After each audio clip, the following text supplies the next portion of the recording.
अगर अपने इतिहास और अपने वजूद को बचाना, अगर वास्तविकता में भूप सिंह गुर्जर और विजय सिंह पथिक और कोतवाल धन सिंह गुर्जर के सपनों को पूरा करना है, अगर वास्तविकता में चौधरी चरण सिंह और सर छोटू राम के सपनों को पूरा करना है, और अगर बाबा साहब अम्बेडकर के सपनों का भारत बनाना है, तो आज नहीं तो कल आपको एकता बनाकर एक दूसरे के लिए क्या किया है?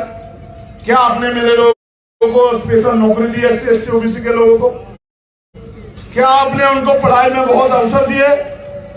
आपने उनको बड़ी बड़ी जमीनें दी काम करने के लिए? क्या आपने उनको जमीनों बिजनेस करने के लिए लोन दिया?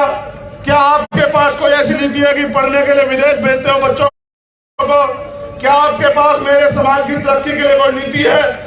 यहाँ तो ऐसी निकम्मी सरकार है जिस सरकार में हत्या रेप होने के बाद भी न्याय नहीं मिलता। ऐसी निकम्मी सरकार मैंने कहीं नहीं देखी।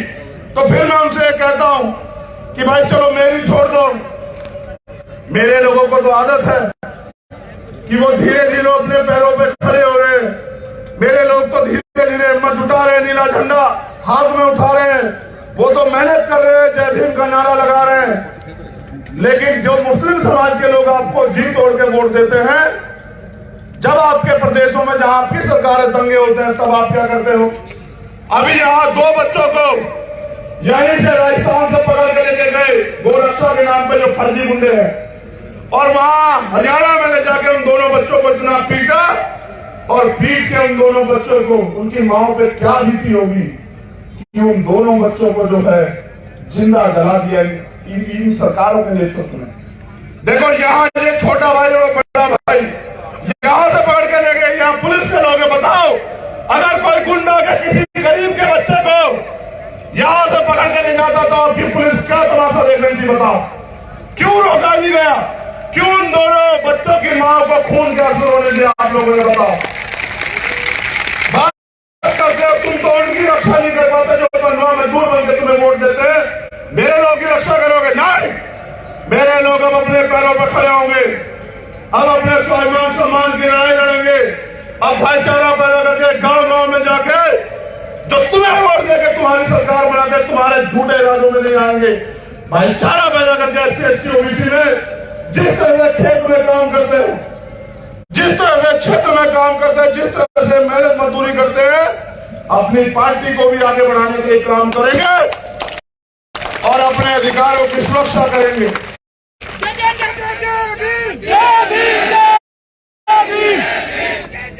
ये आजादी की तीसरी लड़ाई है साथियों। पहली 2 लड़ाई हमारे महापुरुषों ने लड़ी। एक 1857 में जब मजदूरों को, महिलाओं को भारतीय संविधान में 26 जनवरी 1950 को समान अधिकार और आगे बढ़ने का अवसर मिला। और तीसरी आजादी कितने लोग मानते हैं? जरा हाथ खड़ा करो। ये लोग नहीं मानते जो घर बैठे अंदर। ठीक है, और अच्छा सुनो। तो ये कहा बाबा साहब अम्बेडकर ने कि मैं आज जो कुछ भी कर पाया, तमाम तरह के अपमान, अन्याय, आरोप और अपने 4 बच्चों की कुर्बानी देके मैं जो भी स्वाभिमान सम्मान के अधिकारों की लड़ाई लड़के जो कुछ भी आपको दे पाया, इस कारवा को जहां तक भी लेके आ पाया, इसके लिए मैंने सारी कीमत चुकाई। अगर इस कारवा को आप आगे नहीं बढ़ा सकते तो पीछे मत जाने देना। आज ये बताओ, बाबा साहब अम्बेडकर ने जो संविधान में अधिकार दिए वो एक एक करके खत्म किए जा रहे हैं। उनके बच्चों को तकलीफ नहीं हो, जिसकी जितनी संख्या भारी उसकी उतनी हिस्सेदारी, संख्या के आधार पर आरक्षण देश में मिलना चाहिए। उसको देने के लिए जातिगत जनगणना की जरूरत है। अगर वास्तविकता में यहाँ की सरकार इन वर्गों के लिए कुछ करना चाहती है तो बताओ, उसको जातिगत जनगणना करवानी चाहिए नहीं करवानी चाहिए? आप में से कितने लोग चाहते हैं जातिगत जनगणना हो? चलो बहुत बढ़िया। ये बताओ, इस सरकार में तमाम तरह की, आज मुख्यमंत्री ने बजट के समय कहा जो भर्तियों में घोटाला करेगा हम कानून बना रहे हैं उसके खिलाफ। पिछले 4 साल में मुख्यमंत्री जी नींद में थे क्या? पिछले 4 साल में अब तो चुनाव आ रहा है, देखो ठगने के लिए इंतजाम किया है। जादूगर साहब कह रहे हैं कि जादू चलाऊंगा और इन लोगों को लूटूंगा।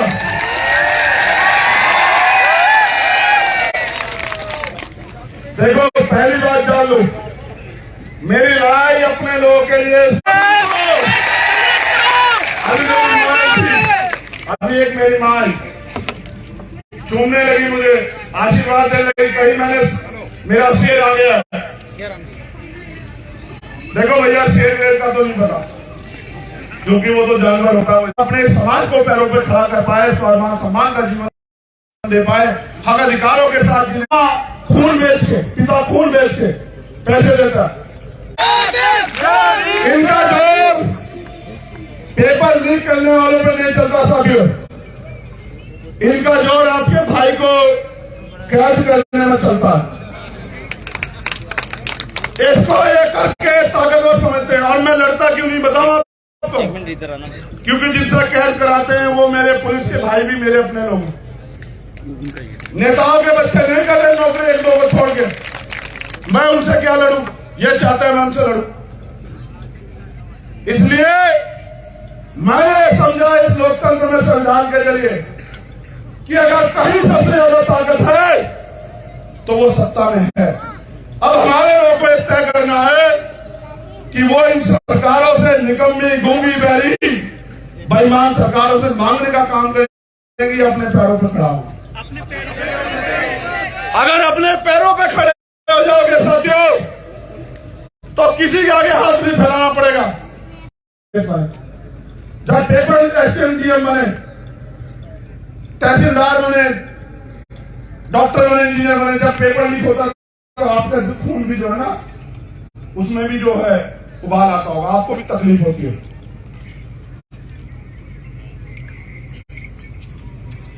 हमारे लोग 70 साल से ज्यादा इंतजार करते रहे कि उनकी बुनियादी समस्याएं खत्म हो, लेकिन गरीबों की कोई वैल्यू ही नहीं है। गरीबों को लोग इंसान ही नहीं मानते, गरीबों की समस्या को समस्या ही नहीं मानते कि उनको लूट लूट के अडानी अंबानी को दे रहे। लेकिन जब उनके मुख्यमंत्री यहाँ अडानी अंबानी की तारीफ करते हैं तब तो कुछ नहीं होता। जब वो यहाँ उनको जमीन देते हैं या बिजनेस करने के फैक्ट्री लगाने के अवसर देते तब तो कुछ नहीं होता। हमें समझना पड़ेगा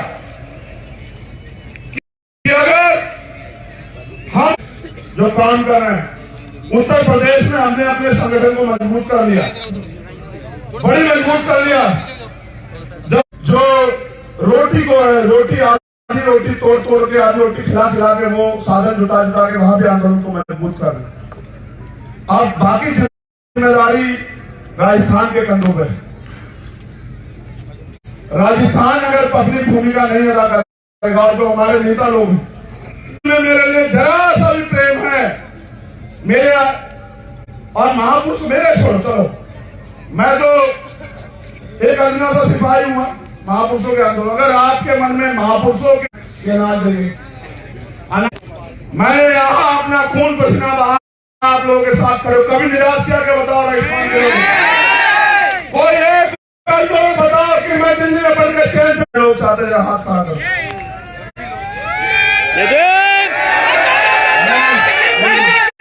संघर्ष करो। आखिरी बात, बहुत कांटे पे आगे बात, उनकी आवाज जब निकले तो सरकारों की दरख्तें काटनी चाहिए, सरकारों की जड़ें काटनी चाहिए। भेड़ बकरी जैसी आवाज मत सुनाया करो मुझे, ये आवाज नहीं दी मैंने आप लोगों को। अब मैं ये कह रहा हूं क्योंकि समय हो गया मेरे जाने का, मैं आपसे कहना चाहता हूं कि आप लोग अपने पैरों पर खड़े होने के लिए तैयार हैं। मैं आपकी इतनी मदद करता हूं, बहुत जरूरी बात, क्या आप नहीं चाहते आपके घरों में रोजगार पहुंचे? कितने लोग चाहते हैं? हाथ उठाओ। आप लोग नहीं चाहते कि जो ये बंजर भूमियां पड़ी है ये आपको खेती करने के लिए मिले, आप इनको तैयार करो। चाहते आप नहीं चाहते कि ठेकेदारी में आरक्षण व्यवस्था लागू होकर आप लोगों को आगे बढ़ने के अवसर मिले। आप लोग नहीं चाहते कि जो संविदा के जरिए अपने लोगों को भरा जा रहा है, बैंक लोग भरा जाए। आप लोग नहीं चाहते कि बैंक के साथ जो अन्याय अत्याचार अपमान होता है खत्म हो। इस तरह कार्यकर्ता बन के काम बताओ, समाज में भाईचारा पैदा करोगे नहीं करोगे? बताओ यहाँ से अपने बीच के लोगों को जयपुर भेजने आगे को भी हमारा नेता इस बात का ध्यान रखे, हमारी बहनों माताओं को पुष्प बिठा कर। लेकिन आप बताओ, ये जो अपमान का जीवन हमारे लोग जी रहे खत्म होना चाहिए, नहीं होना चाहिए? सिर्फ पहले माता बताएगी ये अन्याय अत्याचार का जीवन खत्म होना चाहिए, नहीं होना चाहिए? बताओ माँ बहनों, क्या आप हमारे साथ हो? बताओ माँ बहनों, क्या आपको हमारे ऊपर भरोसा है? भरोसा है।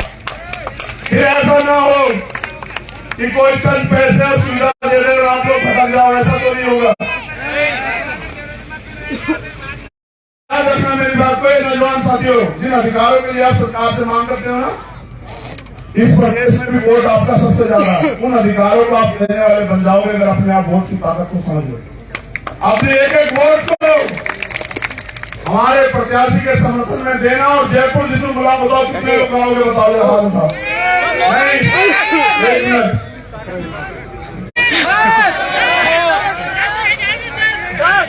ना पैसा दूंगा ना घोड़ा गाड़ी दूंगा, नहीं चाहिए। आएगा पैसे के पास चलकर कुछ समंदर भी आएगा, प्यासे के पास चल के समंदर भी आएगा, मंजिल में मुसाफिर मंजिल में मिलेगी और मिलने का मजा भी आएगा। आखिरी बात कह रहा हूं, इस संविधान की रक्षा करनी है, इसको लागू कराना है। तो संघर्षों के साए में घनघोर जवानी पड़ती है, अभ्यास उधर झुक जाता है जिसको जवानी चलती है। आपकी जय हो, आपके आंदोलन की जय हो, आप सबके लिए मंगल कामनाएं। जय भीम, जय भारत।